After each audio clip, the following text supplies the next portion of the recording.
врсничко наследство е кога некој физички и психички те малтретира. Си имам случајно со врсничко наследство во основно, од страна на неколку девојчиња кои што ме префрлува, ме сукнува, ме нарекува со секакви зборови и чувството не е воопшто убаво и не мислам дека тоа кул да правиш некој да се чувствува лошо за ти да испаднеш фраер. Според мене тоа е најголемата глупост што постои.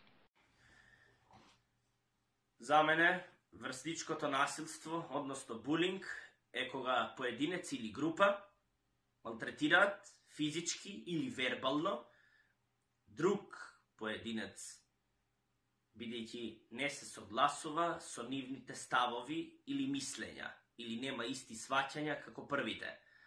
Јас сум бил предмет на булинг и сум имал другари, врсници, кои биле исто така предмет на булинг. Сега, денеска, за жал, е се почест овој облик на насилство. Воопшто не е кул. Булингот воопшто не е интересен. Затоа велам стоп за булингот.